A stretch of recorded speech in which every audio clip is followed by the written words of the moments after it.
Okay, so thank you for joining me today. Today I have Eva Ponce, and Eva provides strategies and intuitive know-how on all things self-care. She is the head goddess in charge at Eva C. Ponce, a tough love life coach and soulful activist on self-love. Her unconventional approach has helped many women overcome struggling with making time for themselves a thing of the past. So I'm gonna let her, and then we're gonna find out later on where you can all reach out to her and start following her and everything. So Eva, thank you for offering, for saying yes to my offer and joining me today. Thank you for having me. It's an honor. It's a good thing. It feels good, and I'm humbled to be here. Yes, yes. So, Eva and I were talking before the interview, and we were saying, how women really experience, especially moms, really experience feeling guilty when, about taking care of themselves.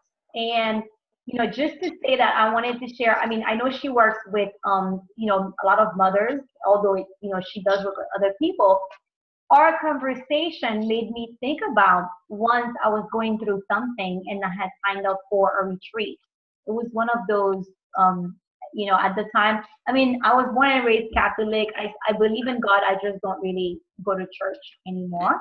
But it made me think about it was some Catholic retreat or something that I was going to go to with the church that I was involved with at the time, that I was a parish member.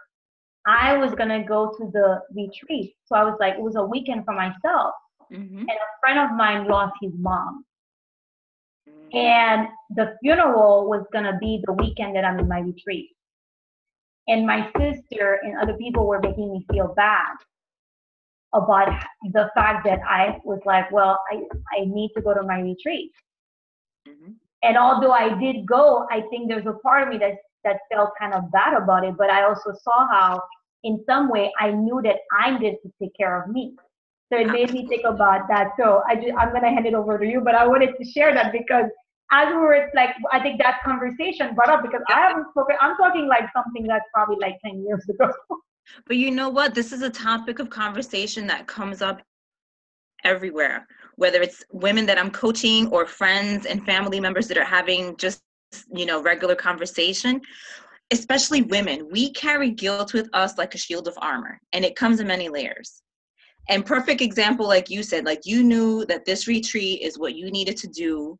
You signed up for it. You knew you were going to go. And then unfortunately, something that was not planned for, that was equally important happened. And then all of a sudden, what do? We shut down and we start feeling guilty. I shouldn't think of myself. I should be there for my friend. Mm-hmm. But then if we take every approach that we do that and stop thinking for ourselves and then want to please and serve others, we're taking away something from us, which makes us a better person. So for every time we don't show up for us, it's hurting us as a person to show up that much bigger in our life and in our business as well, because we deserve to be able to honor ourselves without feeling guilty, because we have the right to do that. Like, society is critical, especially of women, that we have to have this certain identity, this certain stature of how we show up in the world, that we have to be the embodiment of showing up for everyone.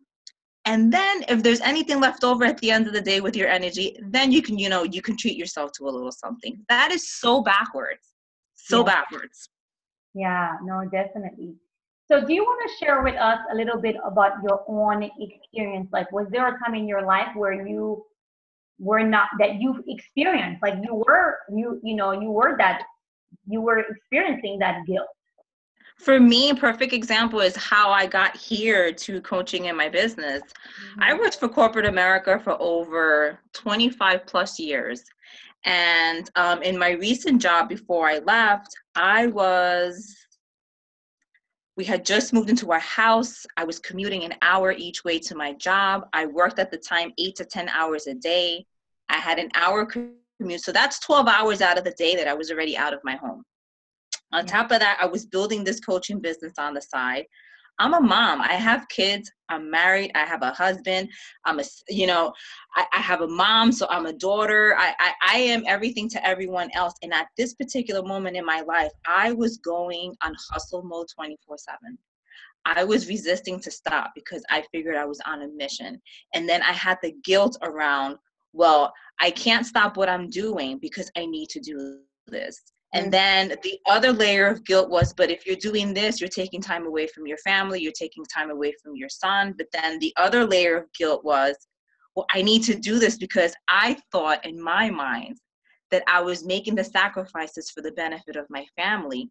When now, when I look at it in retrospect, the sacrifice that I was making was for the benefit of my employer. It wasn't for the benefit of me.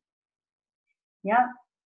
And as a result of that, by pushing and pushing and pushing and not stopping, I was not taking care of myself as best as I should have. And it caused me to have to stop because I got injured. I hurt my back. Wow. I herniated disc. I blew out my sciatic nerve. Wow. And it was almost like I was forced to stop what I was doing, and I was taken out of my job for 3 months while I was on disability healing. Wow. And in that time, I actually took that opportunity to reflect back in what went wrong, because I know with everything that happens in our life, we tend to question it negatively. To me, I took the approach to question it in a positive way and ask myself, what's the lesson that I needed to learn here? Why is this showing up in my life? Why is God giving me this opportunity to stop and pause? Like, what is it that I need to learn? And the lesson I learned was that I needed to show up for myself first, honor my priorities, which was my family. And then from there, I was able to have the opportunity to implement what I wanted to do business-wise based on that. So that's what brought me into this life of coaching. That's what brought the implementation of the guilt of women being able to honor their priorities by showing up for themselves first in their day, because that opens up the gateway for you to come from a place of love, not from ego, for you to be able to have that that openness in your day, in your life and in your business, to have that focus, that intention when you're serving yourself first. Because I was tired, I was cranky, I was not the happiest person when I was taking on all that responsibility. And as a result of that, I injured myself because I neglected myself. Yeah. Isn't it something how we, often it takes like a wake-up call Yes. for us to really be aware of like, wait a minute, this is not working. What I'm doing is not working. I need to change. I need to shift things. Yep. And I think that was powerful how you said, that you asked God, that you were asked to be guided. Like, what can I learn from this? That is so powerful. Because for many of us, when stuff happens, what we end up doing is we get depressed. We ask ourselves that question: Why is this happening to me? Why me? Why me? Why is this happening to me? Or something bad always happens to me. Things like that. Instead of really in some way, what I can see in that question, I find it so empowering. Yep. I find it in a way of taking responsibility for your life instead of playing the victim. Yes, absolutely. Because I think when I know I've played the victim too, but we all have. I know we all have, Yeah. The one thing, I don't know who I learned that from, is that, I think it was Neil Donald Walsh, who says that don't ask why, ask what.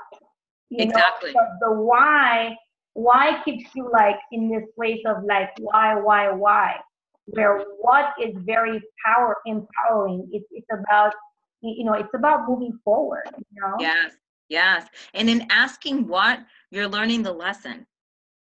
Yes. When you ask why, all you're looking for is justification, but you're not learning the lesson. It's almost like you're going to school and you're taking a test and you have a cheat sheet. You'll know all the answers, but what did you benefit yourself from when you didn't take the initiative to learn what it is that you're taking the test on? Wow. Did you have surgery for the herniated disc? Because I know Luckily people. for me, I was able to take a holistic approach. Oh wow, that's I awesome. was able to take a holistic approach in just chiropractic care, and I was able to do what Wow, I needed to do at awesome.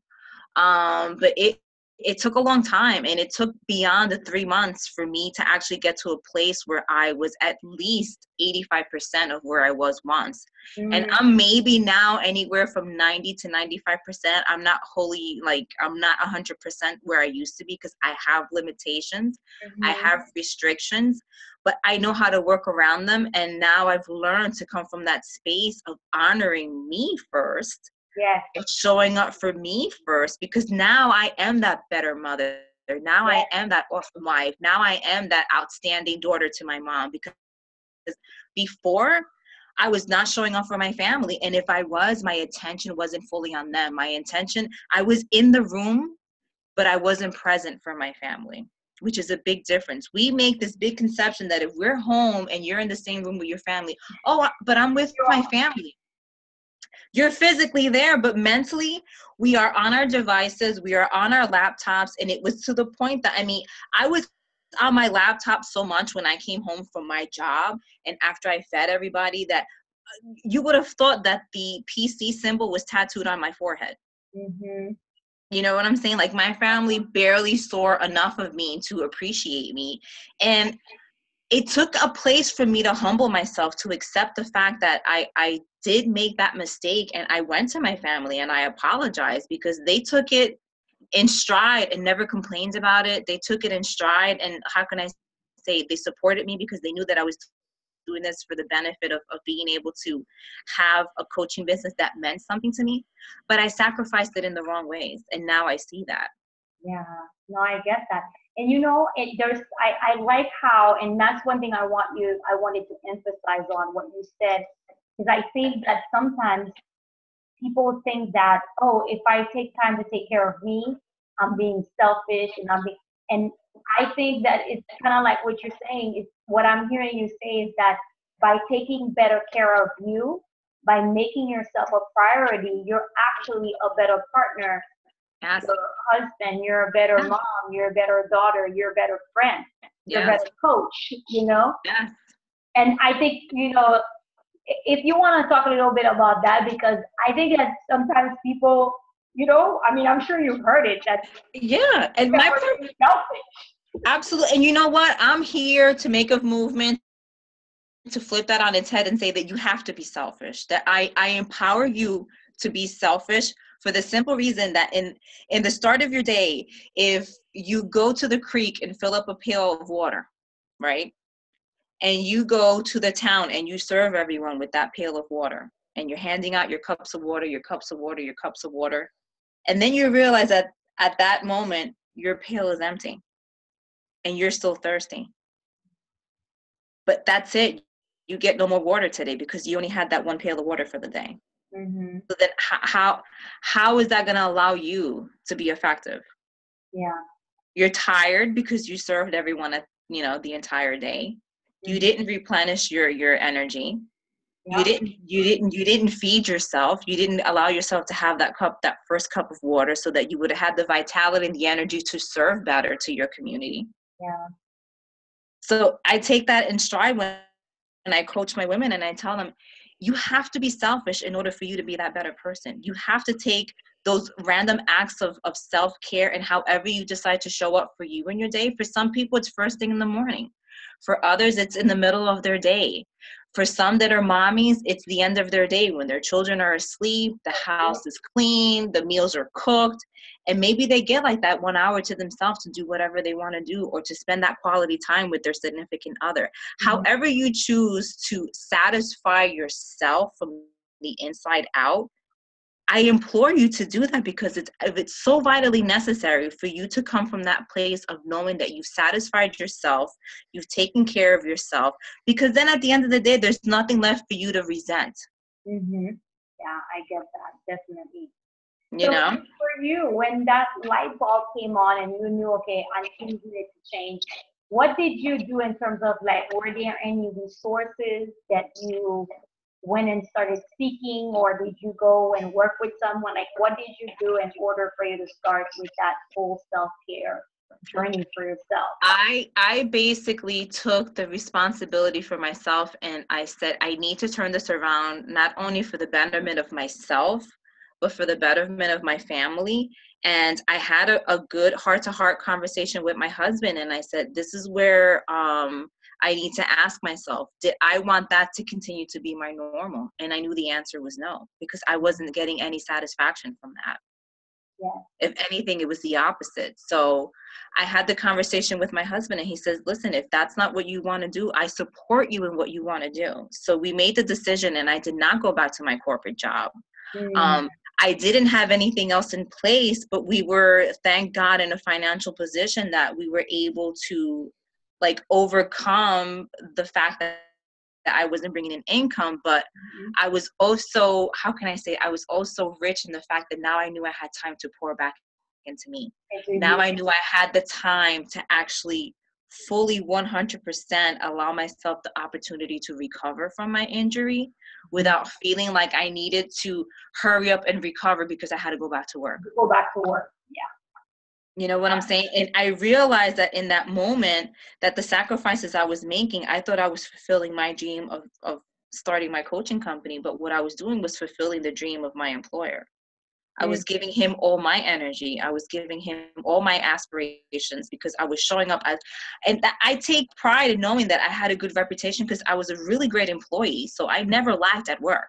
Yeah. You know what I'm saying? So if anything, they benefit that more than I ever did, because now all I have is the graces to know that I have excellent skills. But, you know, at the end of the day, my family suffered because of that. I physically suffered because of that. Yeah. So I started outsourcing ways that I can, and I researched self-care, and believe it or not, self-care is it's so misleading because people think self-care is all about manicures, pedicures, and having. I know. And I said to myself, this has to be wrong. I'm like, because to me, the more I sat with it and the more I studied it and the more I started depicting my life and how I wanted to reorganize all the aspects of my life. Self-care is having great relationships. Self-care is taking moments to just, if you don't want to do anything and you want to take a break for 15 minutes a day, that's self-care. Yeah. If you feel like putting on music and having a dance party, which I know you do often, that's self-care. You know what I'm saying? And it's allowing yourself the opportunity to actually find something you truly enjoy in a soulful place without guilt, without criticism. So it's not about going for a massage. It's not about going for a manicure. It's about, and it's all aspects because it shows up in how we fuel ourselves with food. It shows up on so many different levels and how we choose to move our bodies, because that gives us energy and vitality for us to show up. That's self-care. And it all stems with self-love. Like you have to come from a place to want to love yourself that much. Yes. To be able to implement the things that you need in order for you to function better. So I studied all of that and I analyzed all of that and I embodied everything that I went through. And I realized that self-care was just so many different avenues. It was about how you move your body. It was about what you eat. It was about how you mentally feed yourself with personal development. It was about having meaningful relationships with family and friends. And even as I was growing my business, having impactful relationships with my clients. Yeah. Like you want to show up for them, and you don't want to just coach and run. You know what I'm saying? You want to be that authentic go-to person that when they have those issues or they have those questions, you want to be available to be able to explain to them the process of the evolution of that they're going through to experience self-care 100%. Not just taking the afternoon off to go for a massage, because self-care is every day. Yeah. And that's the thing. Yeah, definitely. And that's the thing. I think that's a lot of people do think. And I think sometimes we'll also say they think, you know, the mani and pedi and all of that, getting the hair done. They think that's self-love as well, you know. Because And it's such a fraction of it. Yeah, it's such and a that's fraction. why sometimes people go, well, I can afford it. Well, do you know that going for a walk, isn't that free? That's Going for a self-care. walk. And self-care also in relationships, it's not only just you and your spouse, but it's the relationship you have with yourself. I tell my clients all the time, I want you to implement, whether it's once a week or once a month, you need to date yourself. You need to take yourself out and do something that you love to do. My favorite thing that I tell my clients, if there's nothing you can't think of that you can do for yourself, go to a bookstore, go to a cafe, sit there and watch people. Just watch people. See how they interact or lack of interaction that they have. And think to yourself, is that you right now? Are you just on autopilot, robotically going through your day, or are you feeling yourself through your day? Or do you see people going out like couples? I can't believe this one. It's like where you see them and then they're each on their phone. Yeah, they're at the dinner table like this. They're actually texting each other at the table. Well, what are you having to eat? But they're texting each other. Or they're with their family and the kids are texting each other. It's like we've come to a place in our society where we've lost the art of communication one-on-one and interacting humanly amongst each other. Yeah. We're so attached to our devices and the pleasure that we think our devices are giving us that we're getting so far away from the beautiful relationship that we can have in interacting humanly one-on-one with people.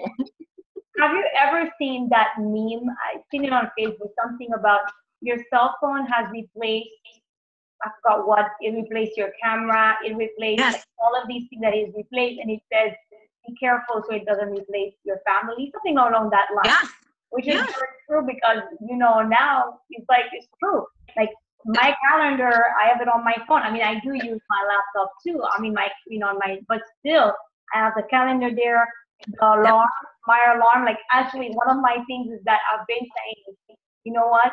I need to go and I used to have one, but then I don't know what happened to it, but I was like, I need to go get an alarm clock. Yes. Because I was thinking that, you know what? I have my phone next to me, although it's on silent, but the reason why is because it's my alarm to wake me up in the morning. Yeah.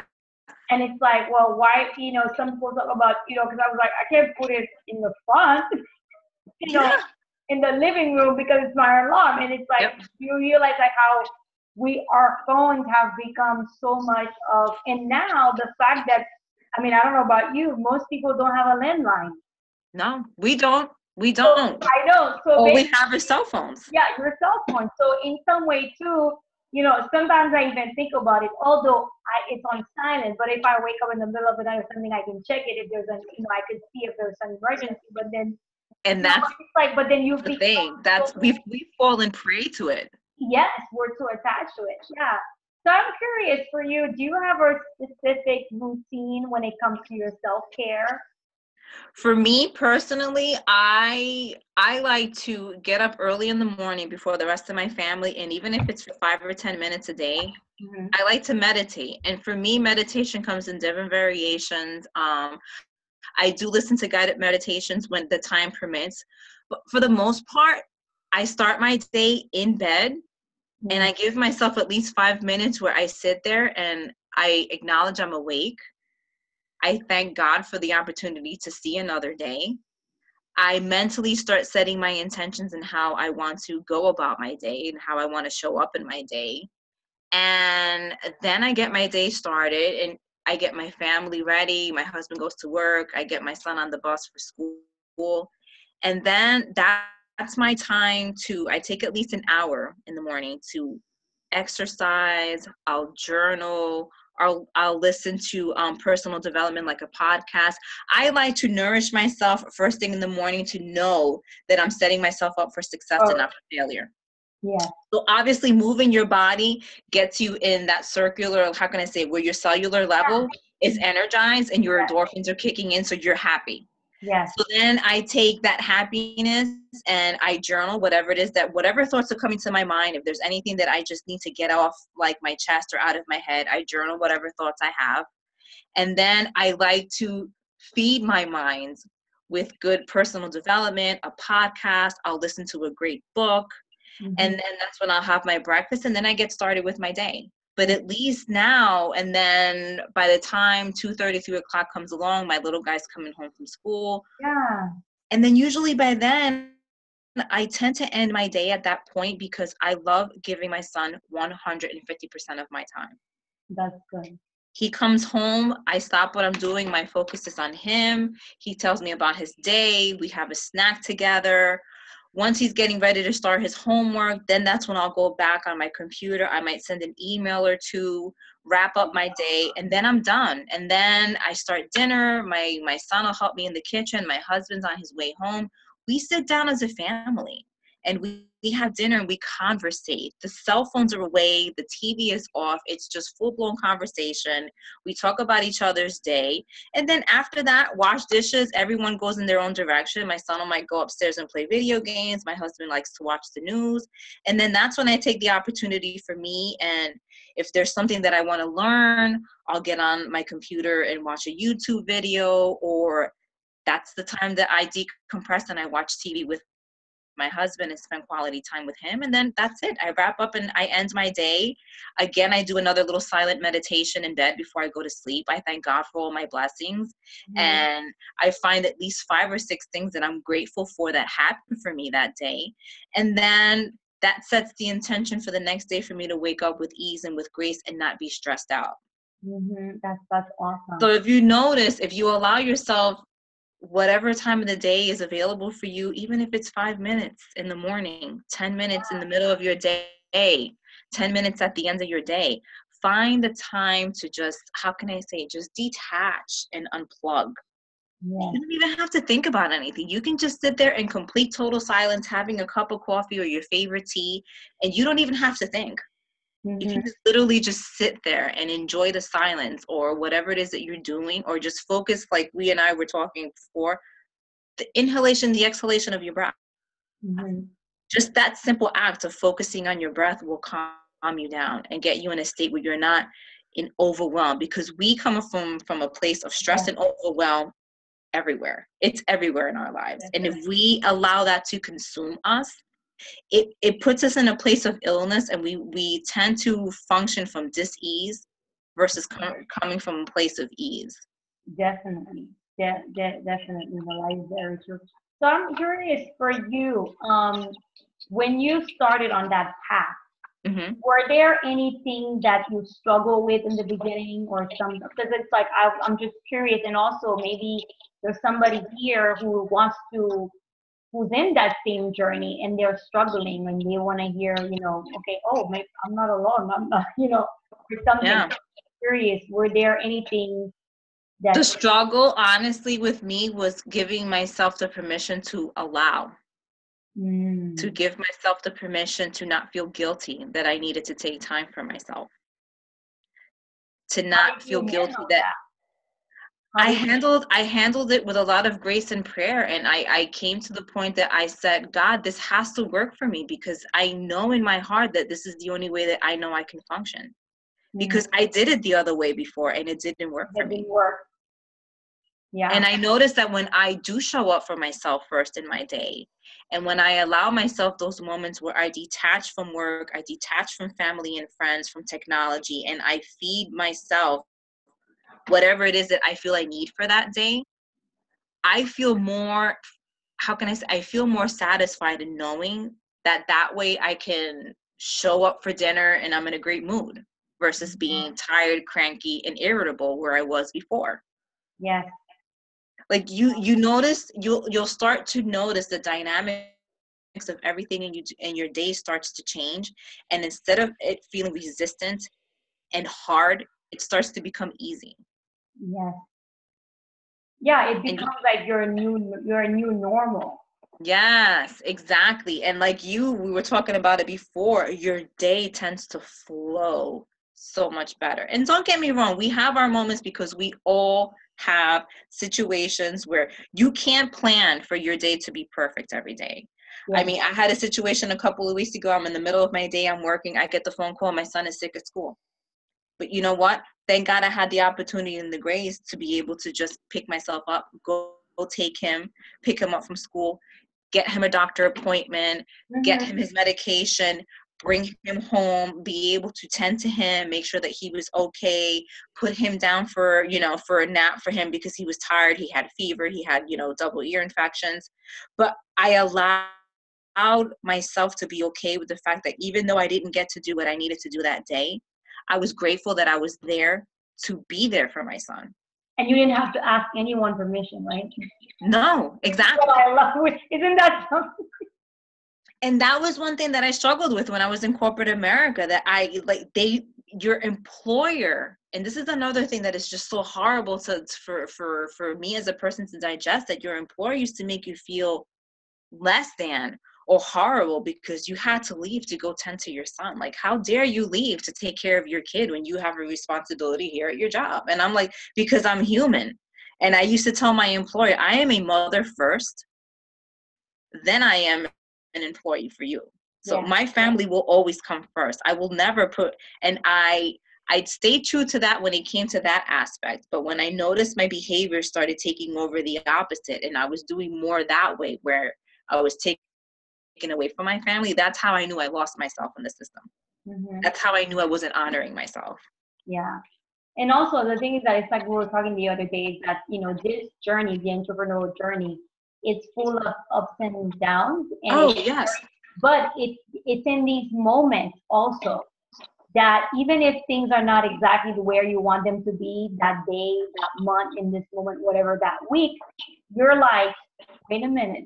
You're like, wow, I can do this. I can just go pick up my son, or I can do whatever I needed to do. I know for myself, I've experienced that many times, being there for family members and doing things where, and I'm not having to call or ask anybody that, or letting them know I'm not going to do this, and I'm going to have to make up the hours or what.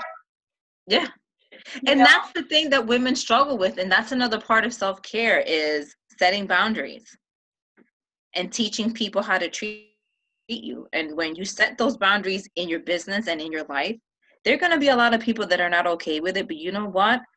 And I always say this to my clients, it's not our job to worry about how other people feel. Yes. Yep. Because if we took that responsibility on, we would be so exhausted, because you can't make everybody happy. You can't make everybody happy. Either it's not enough, it's wrong, it's the wrong time. It's like, people will always find an excuse to criticize what you're doing, because there are just that many people out there that are so unhappy with themselves that they depict everything else in other people's lives. So you can never show up and be 100% entertaining to everybody in your life, because it's not going to happen, because it's not your job. Mm-hmm. Yeah. And people, and the thing is that people, people have their own stuff. So sometimes, like many times, their disapproval or whatever, it has nothing to do with us. It's about them, Yeah. And that's why one of the things too, that with self-care, you can't take things personal. Like, you can be in a situation where, let's say you're online at a supermarket and the person in front of you is impatient and starts getting nasty and starts, being really rude to the cashier and saying, oh my God, well, you're so slow, whatever. You have to allow that person to be who they are and bless them and not let that affect you, because we don't know what's going on in their life. We don't know what's happened in their day to get them to the point that they feel that they have to extract that out on someone else. Yeah. So you can't take on other people's energy like that, because it's not healthy for us, and B, we don't know anything about that person to criticize it at the moment. And to be judgmental. And we come from a society that we're very critical and judgmental of everything that we do. Mm-hmm. And you know what? You just, as you were saying about the line thing, I remember, and definitely, I mean, from like you were saying, meditation is a part of self-care. Mm-hmm. So I don't know if it was, probably could have been like 2 years ago or a year and a half ago. I don't remember, because it was still a few months from being back in Miami. So I was at Target. So I go to Target, and I'm talking from a place of somebody who's meditating regularly, which is me. So I'm at Target, and you know how they have a self-checkout. So it was empty. So I go and walk over. And as I walk over, this woman, like I'm already there, and she's like, I was there first. And you know what? I was just like, okay, like I didn't even want to argue. I just went back, and then the woman who was next, because there's a few self-counselor Yes. checkout counters. The woman next to me was off. So they were going off at each other because the woman was like, "What do you mean? She was there before you." Like, and I told the woman, I was like, "It's not worth it." Nope. So one of the things that I realized in my language, not only was I calm, like I was like, whatever, I can wait. It's not a big deal to me. But I also realized how I said that it's not worth it. I Nope. did not say she wasn't worth it Nope. because I didn't make it about her. No. And we shouldn't. And I shouldn't, because it's her going through her stuff or whatever's going on with her. Yeah. But Yeah. I just I became so aware that I was like, oh my God, not only am I calm, but I'm like, I'm not even like, because I know there was a while back at some point, a few years ago, I probably would have said she's not worth it. But it's because Exactly. I've gotten to a point where by taking care of me, I Yep. don't allow, I try my best to not react instead of I respond instead. And Yep. again, I know that every human being matters. And they're all Absolutely. worthy. Because Absolutely. when so I was able to say it's not worth it and not say she's not worth it. And it's so true because we are all on a journey. Mm-hmm. And how can I say, we all matter. Yes. No matter how difficult it is for people to understand that the most nastiest person still matters. Yes. You know what I'm saying? Because you don't know what they went through in their lifetime to get them to that point where they feel like they have to be very bitter in order to get their point across, or to feel like they have to be very bitter in order to get the attention that they're looking for. Yeah. No, definitely. Definitely. It's so true. And you don't know. I often say that, you know what, even the people that I think are doing they're doing cruel things or mean things, I often say, but you know what, there is that light in there. There's that light in there, even if they're not sharing it in this moment. They, just like me, they have that light in there. Absolutely. So, and everyone is we all choose to either at the end of the day show up with our light shining, or allow other people to dim our light. Definitely. And to me, part of self-care is guarding your energy. That's another element of self-care that's not talked about a lot, that we have to protect our energy. We can't allow other people to go over our boundaries and start attacking our energy, because that's not healthy for us, because then we start being too reactive instead of being proactive. Yes. Then again, we're coming from a place of ego because we feel like we have to react. We feel like we have to talk back. We feel like we have to get nasty and get at their level. And that's, like you said, that's not resolving anything, because at the end of the day, what did that resolve if you would have went off on that poor lady at the Target? I know. Like, you're not going to get out of the store any quicker. Yeah. And it's like, and then you would have felt horrible because you're such a kind-hearted person that at the end of the day, I would have felt horrible for you would have been like, damn it, man, I shouldn't have said that. It's true. It is very true. It's very true. So tell me, what are your thoughts on empowerment? Because I'm sure as a coach, you empower your clients and empower people in your life. So what are your thoughts on empowerment? Empowerment for me is so important, especially for us as women now, as we're showing up in our divine feminine energy that seems to be on the rise now.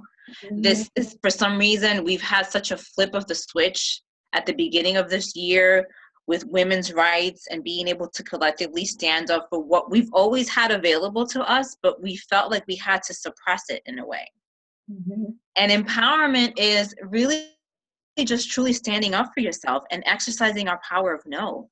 Like, why do we feel as women, especially as moms, like we have to yes everything to death? The fear of being criticized, or fear of being, judged, or fear that we're not going to get that opportunity because we said no. Yeah. So standing in your beliefs and standing in your empowerment, because we all have a right to feel empowered, because no one else can take that away from us. The only one that can take that away from us is if we give our power away. We're the only ones who can take it away from us. We're the only ones that can start handing it out like Halloween candy as people show up at the door. Mm-hmm. You know what I'm saying? Like we have to learn to start taking our power back. And I don't mean it in a nasty, boastful way. Yeah. I mean it in a way of really solidifying and asking yourself, what is it that I want to accomplish in my life? What are my goals? What are my intentions? How can I serve and come from a better place? And then take that and let that light the fire under you to empower yourself to make that change that you're so eager to see in the world. Yeah. Whether it's in your business or in your life, whether it's how you're raising your children, whether it's how you are, how can I say, whether it's how you're building your business.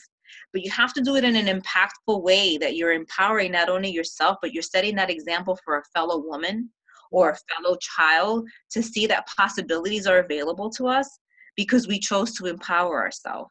We don't need anyone telling us that we have rights because we know we have them. Mm-hmm. We don't have to wait for the president of the United States to tell us that we have the empowerment to go do whatever we want to do because that was our God-given right. We were born with that empowerment. We have to choose to dig deep and find what it is that how can I say, that lights us up. Yes. And gives us that drive to want to be that better person, to come from that space. So empowerment to me is in everything that I do. It's how I show up in my business. It's how I show up in my life. It's how I show up as a mother with my children. Because first and foremost, I come from a place of love when it comes to with my kids, because I want them to be that better person in their life. And I have boys. So for me, I have to be the example to them of what it is for them when they're looking for that soulmate and that companion in their life, and how women should be treated and what women's rights are, because it's important for you to lift a woman up and never lift her down. Where in other cultures, women are the last thought, women have no say, women have no rights, and that's not how it is. Like, we live here in the United States of America where women are considered to be just as equal as men. Now, if we choose to not show up for ourselves, we've got no one to blame but ourselves. So I empower my boys to respect women. I empower my boys to think of women as their equals and not as their lower counterparts either. Mm-hmm. That's powerful, because I think that's one of the things that, we often say that, the mothers were the nurturers, women. Mm-hmm. And really, we have so much power in how our children, our boys are being raised. Yes, we do. So that's very powerful. Yeah. So what are your thoughts on life purpose? Do you have one, and if you mind sharing it with us? Life purpose, I truly believe that we were all born with a purpose. Mm-hmm. I truly believe that there is a gift that God gave us each to serve, mm-hmm. and how we show up in our life in general. And purpose to me is being able to do something that's for the betterment, not only of you, not only of your family, not only of your business, but for your community, for your fellow neighbor. You know what I'm saying? For the society and for the country. So finding what your purpose is, and sometimes it seems to be like overstated and overrated, where people are like, well, I don't know what my purpose is. If you really take that time to ask yourself these questions as to what it is that, like, what do you stand for? Like, what is it that ignites your power to say, yes, I believe in that? Or what pisses you off that you see that's going on in this world that you wish that you can change? Yes. And then ask yourself, what can I do? How can I start here putting my feet to the ground in my own community, in my own backyard, in my school systems, in my town halls? Like, what can I do to make an impact, to start the ball rolling so other people can see that example, and then it starts to snowball around the world? So purpose is very, very, very important to me, because I know we all have one. If we didn't have a purpose, we wouldn't be here. What would you say is yours, if you don't mind sharing? I mean, it's up to you. My purpose for me, honestly, is to remind women that we need to start going back to basics and taking care of ourselves, mm-hmm. and that self-love married with self-care is the best way as a woman that you can show up in this world and be effective and be of like genuine service, of being on purpose with what it is that your life mission is.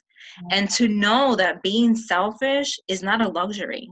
Being selfish is not an indulgence. Being selfish is actually vitally necessary for you to be able to fulfill that purpose that God has given you and that gift that you have, that only you possess, that only you can bring on. Because we talked about it this yesterday, and I had a similar conversation with someone else. You and I are on similar platforms of what we do with coaching. Mm-hmm. Yeah, we were talking about with that. so many other people that I have. But the delivery of what we do is uniquely different. How I approach it, and in the way you approach it, and in the way that my other friends approach it. So we each have that unique twist of how we represent what we're passionate about. So for me, I feel that it's important to remind women that you have that unique gift of what it is that you want to do in your life, whether it's to be that example for your family, for your children, for whatever it is that you choose to do in your business, and take that opportunity. Use that as your platform. You don't need permission from anybody else, but use that as your platform to be that example of that change that you want to see. And people will start noticing you. People will start asking. People will start wanting to be empowered by you. So that's what's important to me. And to me, I feel like that's my responsibility to remind women that being selfish is necessary. It's not a luxury. Yeah, no, that's very, very true. So we were talking about, what would you say that you stand for? I stand for basically, I stand for women allowing themselves to give and grant themselves the permission to be who they want to be, not who they think society wants them to be. Yeah, I love that. You know, I love that. Yeah, because we tend to dictate, we tend to operate and dictate our lives based on what everyone else thinks, because we come from this place that we want to be validated. We come from this place that we want to be appreciated. We come from, I mean, look at it when we were kids. We always wanted to be in situations that other kids liked us. Like, we wanted to be that kid on the playground that everyone wanted to play with. Mm-hmm. And it carries through in our adulthood. And we feel like we have to not be ourselves in order to look better in someone else's eyes. Mm-hmm. And then we start shrinking. We start taking away what our true purpose is, because we are living through the eyes of someone else. We're not living through the vision of what we want to be in our lives. Yeah. So taking that power back and knowing that you can still be appreciated if you stand in your power and you stand in your purpose. Yes. And that's the thing, is that, I think that for many of us, we're like, oh, I don't know, in the beginning, when we're not fully, because like you said, we all want to be we all want to be, but here's the thing, what I've gotten is that when you're really yourself and you show up as who you are, not what society is telling you to be, you attract your tribe. So Absolutely. you attract the people who, they like the real you. I often say to people, I want you to get to know the real me. Because especially like as an entrepreneur, I'm sure you've heard of the know, like, trust factor. Absolutely. It's very crucial. From who they like and trust, who they know, like, and trust. And that's why, one of my things that I always say is that I want, I try as much as I can to show up as my authentic self. Because I want people, and what, some people are like, oh, this girl's dancing on Instagram. I don't know. And like, I don't like that. Okay, well, that wouldn't be my ideal client, or that wouldn't be somebody who's part of my tribe. They're not your people. And you know what? That's okay. And it's totally great. Yeah. And it's totally okay. You bless them and let them move on. They will find the type of person that they want to, I guess, put together into their community. But you always have to be who you were meant to be, not what everyone else thinks you should be. Definitely. So what would you say, the world, what would you say for you that the world could use more of? And if it had it, it would make a big difference. It would make the world a much better place. The first two things I think of right now, and especially in today's society, is compassion and respect. We need to have compassion for things that are going on around us, especially now. We're in a world that we're under a new administration, and it's bringing a lot of diversity, but in a bad way. We are so divided and conquered on so many opposite sides of the spectrum when it comes to the laws in our that are being governed now, that we need to be compassionate and understand that just because this person voted this way and you voted that way doesn't make them wrong and doesn't make you wrong and or right. You have to be compassionate enough to know that they had their reasons for doing what they did. And this comes in any stage of your life. And we have to be respectful of other people's decisions. Just because we don't agree, we have to agree to disagree. You know what I'm saying? Because we all need to coexist here together. We're not in this world by ourselves. We don't walk the graces of this land by ourselves. We are all here as the people.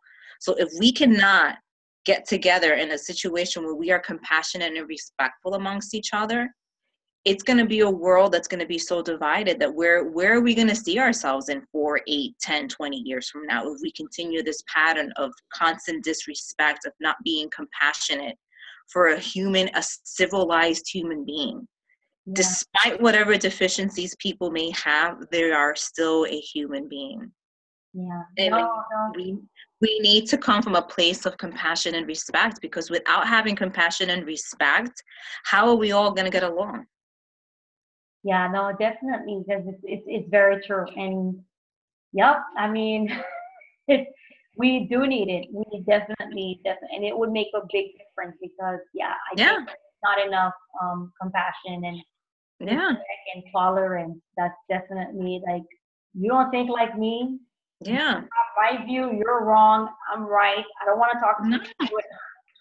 No, and it's like, why can't we celebrate that someone else has a different opinion from us? Why can't we celebrate that they see something?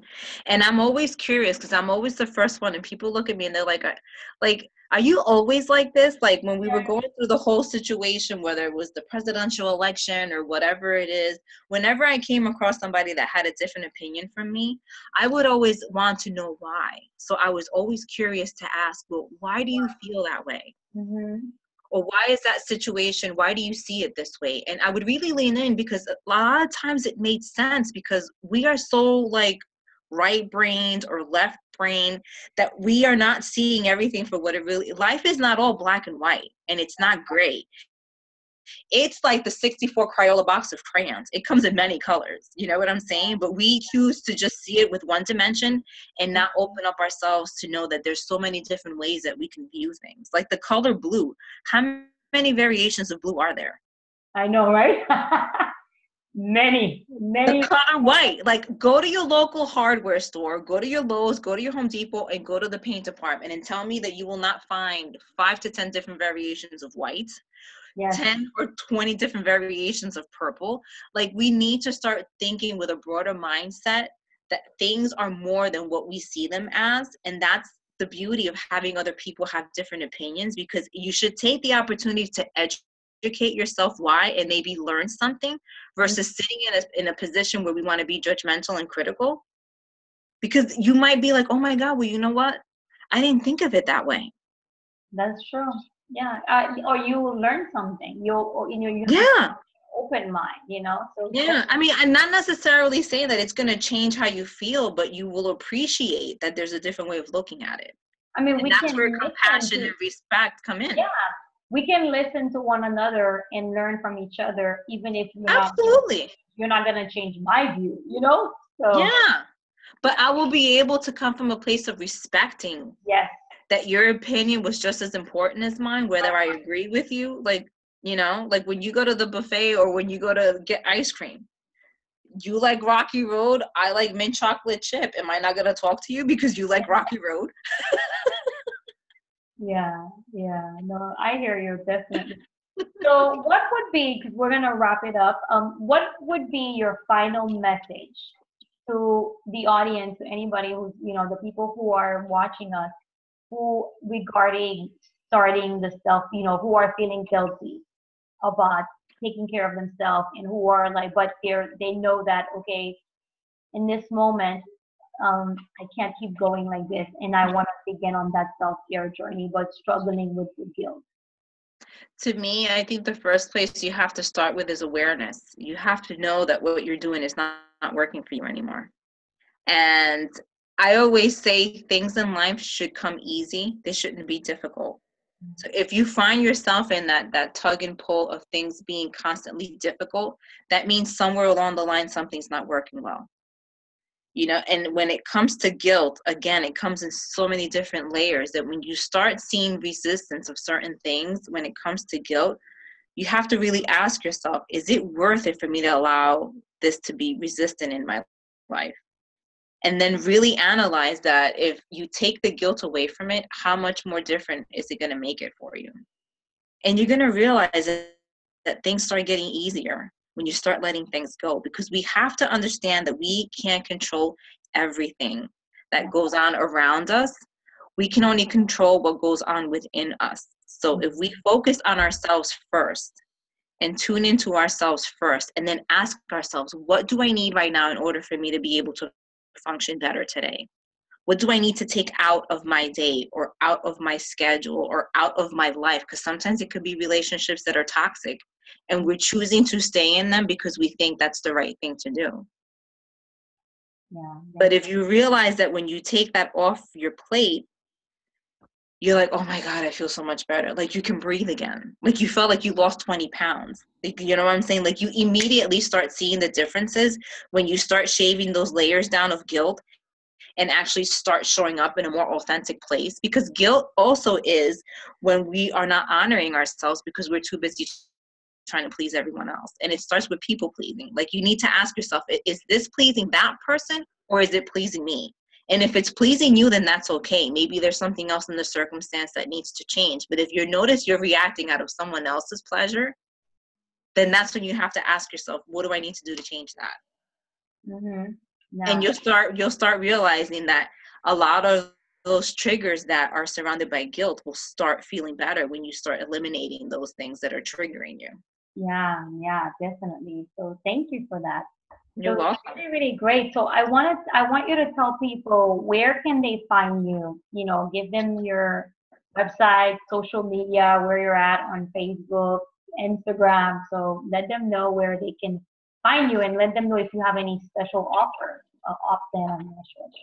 But that's perfect. Well, right now, they can go on my website. It's a little under construction, but there's still great content in there with my blog posts. It's at evacponce.com. And on social media, on every platform in social media, I am on Instagram, I'm on Facebook, I'm on Twitter, I'm on Snapchat. They can find me at Eva C. Ponce. And for right now, I offer to anybody that is looking for a discovery call, you can get on the phone and let's chat. Let's see if there's something that I can help you with, if maybe we are compatible to work together. And on my social media page, if they go to my business page at Coach Eva C. Ponce, there's a link on there that they can set up a 15-minute discussion, and we can see where we can help you to overcome whatever obstacles that you have, and then see if we're a perfect fit to work together. Okay, great. So thank you again. So thank you. You're welcome. Thank you for saying yes to my offer. It was great having you over. And thank you, Eva. Thanks. Love and light to you all. Same to you. Thank you.